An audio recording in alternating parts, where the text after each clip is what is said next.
जाड असणाऱ्या लोकांना लेफ्ट आउट फील करून देणं हे अगदी लहानपणापासून चालू होतं. तर मग एक वेळेला असं वाटत जातं, की या ग्रुपमध्ये नकोच. कारण आपल्याला फार कमेंट्स करतात, की अंबानींचा जो त्यांचा मुलगा आहे तो सुद्धा जाड आहे आणि मी असं ऐकलं थोडंसं त्या बाबतीत, की नक्कीच त्याच्याकडे फक्त पैसा आहे हे बघूनच त्या मुलीने त्याच्याशी लग्न करायचं ठरवलं. म्हणजे परत हाच झाला भाग, की जरी मुलगा म्हणून केलं त्याच्यावरती टॉन्टिंग, त्याचं असणं, त्याचं अस्तित्व, त्याचा स्वभाव ज्याच्यावरती चर्चा केली गेली नाही. माझा मुलगा साधारण 20-21 चा आहे. तर त्यांना जर गर्लफ्रेंड नसेल किंवा तो एखादी गर्लफ्रेंड जाड असेल, तर तोही पटकन बोलून जातो, की "अरे ती जाड आहे, तिला कोण गर्लफ्रेंड करणार आहे?" आणि आता 10 ते 12 वर्ष वयोगटाच्या मुलीसुद्धा प्रयत्न करत असतात, की माझे कुठेतरी लव्ह हँडल्स वाढलेत. इतक्या लहान मुली, लहान मुलंसुद्धा या दृष्टीने बघायला लागतात, की नाही मला जाड होऊन चालणार नाहीये. कारण सौंदर्याची परिभाषा फक्त बारीक असणं याच्यापर्यंत सीमित असते. जाड असणं तुमच्या हातात असतं का असं विचारलं तर मी म्हणेन, की साधारण 40% आपल्या हातात असू शकतं. पण बरेच वेळेला ते हातात नसतं. कारण का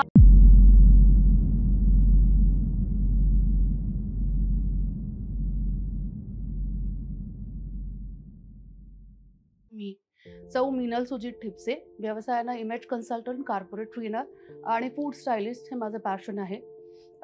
मला 2018 मध्ये Mrs top of the world 2018+3 या किताबानं सन्मानित करण्यात आलं आणि त्याच अनुषंगाने आज मी एका विषयावरती बोलणार आहे आणि खरंच तो विषय खूप जास्त गरजेचा आणि महत्त्वाचा आहे, की जाड असणाऱ्या लोकांना थोडंसं लेफ्ट आउट फील करून दिलं जातं. त्यांना ग्रुपमध्ये घेतलं जात नाही. काही वेळेला प्रोफेशनमध्ये त्यांना तितके चान्सेस मिळत नाहीत आणि मग जाड असणं की तितकंसं वाईट आहे का? त्याच्यावरती काय उपाययोजना आहेत आणि ते कसं एक्सेप्ट करायचं हा आजचा विषय असणार आहे. बॉडी शेमिंगचा अर्थ तुमचा जो अपीअरन्स आहे, तुम्ही कसे दिसता, तर तुमच्या बाह्य रूपावरती केलेले वाईट कमेंट्स म्हणजे बॉडी शेमिंग. मग तुझे केस पातळ आहेत, मग तू गोरी नाही आहेस, तू काळी आहेस, त्याच्यानंतर तू बुटकी आहेस, तू अति उंच आहेस, तू खूप बारीक आहेस, अगदी सुकट बोंबील आहेस, अशा ॲडजेक्टिव्हनी सुद्धा बॉडी शेमिंग केलं जातं. तर मला यातले काही म्हणजे जाड असण्यावरनं जे काही कमेंट्स असतात, त्या पद्धतीने थोडंफार बॉडी शेमिंग झालं आणि सगळ्यात महत्त्वाचा मला जो एक्सपिरियन्स आठवतो, की मी 2018 मध्ये आपल्या देशाला फिलिपिन्समध्ये रिप्रेझेंट केलं and I even one the competition, की मला Mrs top of the world 2018+3 किताब मिळाला. मी खूप आनंदात होते, की मी काहीतरी चांगलं करतीये, जाड असण्याला मान्यता देतीये आणि जाडी कमी करा तुम्ही, पण त्या इंच रॅट रेसमध्ये स्वतःचं स्वत्व हरवू नका, यावरती काम करतीये. पण मी आल्या पहिला प्रश्न माझ्या एका मैत्रिणीचा असा होता, की "अगं मग त्यात तुमच्या सगळ्यांच्यात एवढ्या देशांच्या मुली आल्या होत्या, तर त्यात सगळ्यात जाड कोण होतं गं? तुलाच बारीक वाटलं असेल ना खूप?" मी म्हटलं, "मी बारीक असणं हे दाखवण्यासाठी गेलीच नव्हते आणि माझ्या दृष्टीने सगळ्याच माझ्या मैत्रिणी होत्या." तर हा प्रश्न मला खूप भेडसावत राहिला, की मी इतका प्रयत्न करूनही मला आल्यानंतर हाच प्रश्न होता, की मग तुमच्यात सगळ्यात जास्त जाड कोण होतं? मी एकदा ऐकलं होतं असं, की "तू 2-3 वर्ष हवा का खात नाहीस फक्त? म्हणजे थोडीशी बारीक होशील एखाद्या वेळेस आणि फुग्यातली हवा गेली की नक्कीच सडपातळ बांध्यामध्ये येशील." 20 वर्षापूर्वी मी कॉलेजमध्ये किंवा या सगळ्या पर्टिक्युलर पिढीमधली आहे. तर तेव्हा फार असं आम्ही इतके बॉयफ्रेंड्स मिळतात की नाही बघितलेलं नाहीये. पण आत्ता माझा मुलगा साधारण 20-21 चा आहे. तर त्यांना जर गर्लफ्रेंड नसेल किंवा तो एखादी गर्लफ्रेंड जाड असेल, तर तोही पटकन बोलून जातो, की "अरे ती जाड आहे, तिला कोण गर्लफ्रेंड करणार आहे?" तर मला असं वाटतं मी याच्यावरती काम करते आणि माझा मुलगा पटकन त्याच विषयी इतका ओपनली बोलतोय. तर मग मला असं वाटतं, की पुरुष, बाई हा आता मुद्दा सोडून जाड, बारीक याच मुद्द्यावर मला त्याचं लेक्चर घेणं गरजेचं आहे आणि खूप पटकन आणि नॅचरली निघतात हे कमेंट्स. की अंबानींचा अनंत अंबानी जो त्यांचा मुलगा आहे तो सुद्धा जाड आहे आणि मी असं ऐकलं थोडंसं त्या बाबतीत, की तो जाड असला म्हणून काय झालं, त्याची बायको किती सुंदर आहे, किती बारीक आहे किंवा एका दृष्टीने मग आमच्या मुलींच्या चर्चेमध्ये असं झालं, की नक्कीच त्याच्याकडे फक्त पैसा आहे हे बघूनच त्या मुलीने त्याच्याशी लग्न करायचं ठरवलं. म्हणजे परत हाच झाला भाग, की जरी मुलगा म्हणून केलं त्याच्यावरती टॉन्टिंग, त्याचं असणं, त्याचं अस्तित्व, त्याचा स्वभाव ज्याच्यावरती चर्चा केली गेली नाही, परत त्या मुलीने काय विचार केला असेल, की त्याच्याकडे पैसा असेल. जाड असणाऱ्या लोकांना लेफ्ट आउट फील करून देणं हे अगदी लहानपणापासून चालू होतं, की त्याच्यात तुझी आईसुद्धा त्याच्यामध्ये सहभागी असू शकते, तुझे वडीलही असू शकतात आणि घरातनंच जेव्हा या सगळ्या गोष्टी सुरू होतात, तेव्हा डेफिनेटली असं वाटतं, की आपलं असणं, भावना सजग असणं, आपण उत्तम पद्धतीने कोणाशी तरी कनेक्ट होणं, या गोष्टीला काही महत्त्व आहे किंवा नाही आहे, की फक्त चांगलं दिसणं आणि जाड किंवा बारीक यामध्येच आपली गणना होती की काय? आणि मग त्यावरती जर आयुष्य डिपेंड होत असेल, तर मग एक वेळेला असं वाटत जातं, की या ग्रुपमध्ये नकोच.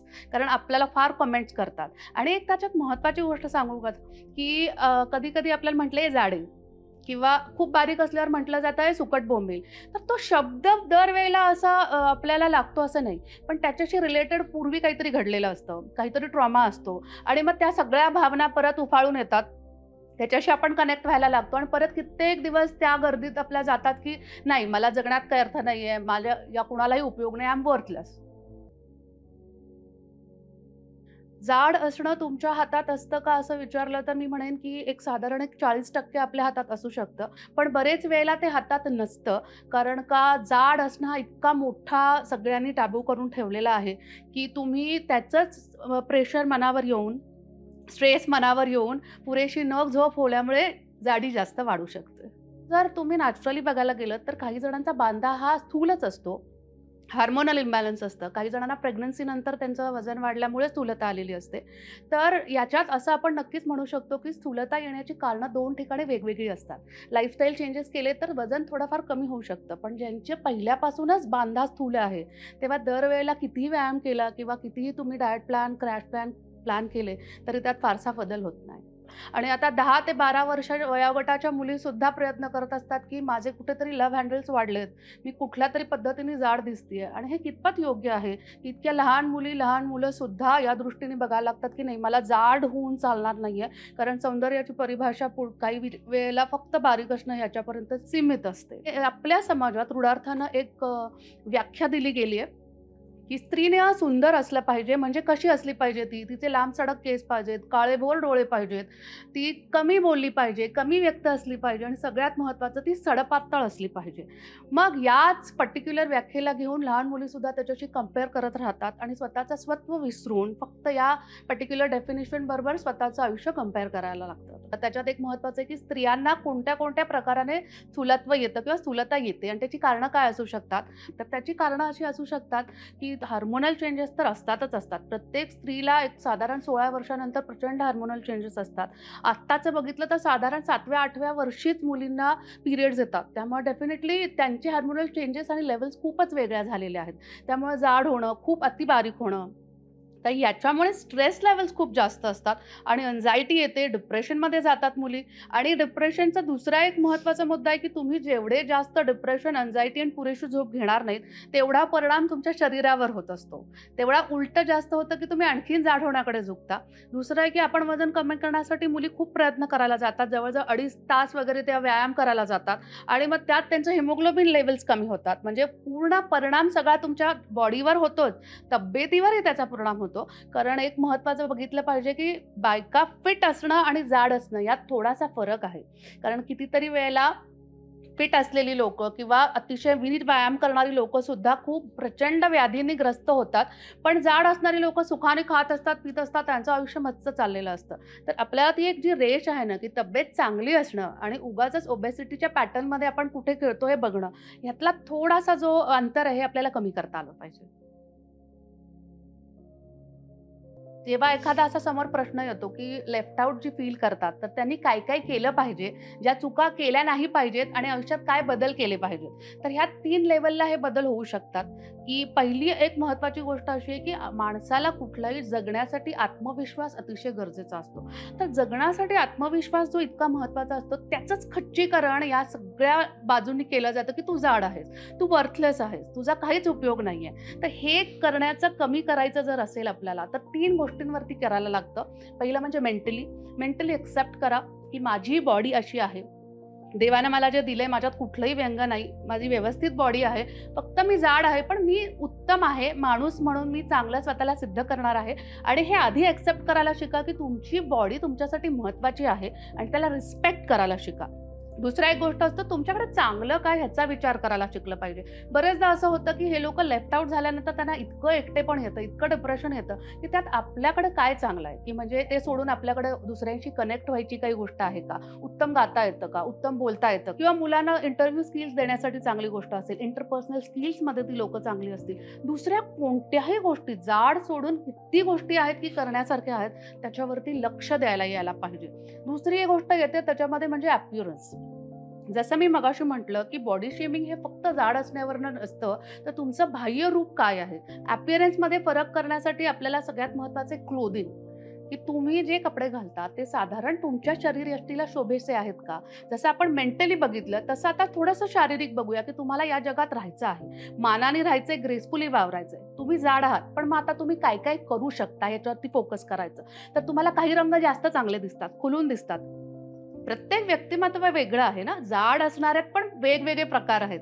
तुमची उंची वेगळी असू शकते किंवा तुमचा रंग वेगळा असू शकतो. तर तुम्हाला कुठले रंग चांगले दिसतात. त्याच्यानंतर हेअरस्टाईल काही ठेवली की तुम्ही त्यातल्या त्यात बारीक दिसू शकता. म्हणजे हे बारीक होण्यासाठीची झटपट नाहीये. माझं म्हणणं आहे तसं स्वीकारून त्यात बाह्य रूपात काही बदल करायचे असतील तर या गोष्टी करू शकता. आणि तिसरी सगळ्यात महत्त्वाची गोष्ट अशी आहे ती म्हणजे असं स्वतःचं व्यक्तिमत्व घडवायचं की यावरती तुमचं दिसणं अवलंबूनच राहणार नाही, तर तुमचं असणं अवलंबून राहील. म्हणजे प्रसन्न व्यक्तिमत्व हे नैसर्गिक देणगीबरोबरच प्रयत्न, प्रबोध आणि संस्कार यांचा शेवटी परिपाक असतो. मग हे बघितल्यानंतर तुम्हाला काळं गोरं, उंच बुटका किंवा जाड बारीक या सगळ्या मर्यादा धूसर होतात आणि फक्त ते व्यक्तिमत्व आवडायला लागतं. अगदी साधंसं उदाहरण घ्यायचं झालं ना, तर डॉक्टर अब्दुल कलाम, त्याच्यानंतर सुधा मूर्तीजी, पु. ल. देशपांडे, गजाननराव पेंढारकर यांच्याकडे बघितल्यानंतर आपल्याला बाकीचे विचारच येत नाहीत. पु. ल. देशपांडे सुद्धा खूप बारीक होते याच्यातला भाग नाही. पण आज त्यांनी समाजाला इतकं दिलंय, इतकं हसत खेळत ठेवलंय, की आयुष्य कसं असावं आणि कसंच फुलासारखं जगावं हे माझ्यासाठी खूप महत्वाचं आहे. यांचं कामच एवढं ठेवलेलं असतं, समाजाला देणं इतकं दिलेलं असतं, की ही लोकं जगतात तेव्हा समाजाचा आधारस्तंभ असतात आणि जातात तेव्हा स्वतःचं एक ध्रुव स्थान त्याने प्राप्त करून जातात. पुढे बघण्याकडे त्यांचा कल असतो, येणारी आव्हानं पेलण्याकडे त्यांचा कल असतो किंवा कितीही गडबडीत असले तरी विचारांचा गोंधळ नसतो. तर असं मग व्यक्तिमत्व तयार करता येतंय का, की ज्याच्याकडे आपलं बघितल्यानंतर जाड, बारीक ही तुलनाच विसरून जातील लोकं. तर या तिन्ही फ्रंट्सवरती आपल्याला काम करायला पाहिजे. जे आज मला बघतायत किंवा या चॅनल थ्रू मी ज्यांच्यापर्यंत पोहोचण्याचा प्रयत्न करतेय, त्यांना काही सांगायचं असं जर मला जाणवतंय, तर ते एक महत्त्वाचं सांगायचं की तुमचा आत्मविश्वास आधी अतिशय इंटॅक्ट ठेवा. कारण जेव्हा आपल्याला माहीत असतं ना, आपली पाळंमुळं कुठं रुजलेली आहे, तेव्हा जगाच्या पाठीवरच्या कोणत्याही आभाळात आपल्या पंखातलं बळ आजमावायची भीती उरत नाही. आणि मग त्या आत्मविश्वासानं जगायचं ठरवलं ना, की जाड, बारीक या गोष्टी फार मागे पडतात. त्यातली दुसरी खूप महत्त्वाची गोष्ट म्हणजे जाड असणं is never a negative thing, plus is always positive. त्यामुळे हे लक्षात ठेवायचं आणि आपण पुढे जायचं. आणि ज्यांना ज्यांना बॉडी शेमिंग होतं ना, त्यांनी निदान हा विचार करा, की बॉडी शेमिंग होण्यासाठी निदान सगळे अवयव तरी तुम्हाला देवाने दिलेले आहेत. सगळे अवयव दिलेले असताना तुम्हाला चालता येतंय, बोलता येतंय, खाता येतंय, पेता येतंय, कुठलंही व्यंग नाहीये. तर मग फक्त जाड असण्यावरनं आयुष्य संपवण्यापर्यंत सुद्धा तुमचं डिप्रेशन का जातं?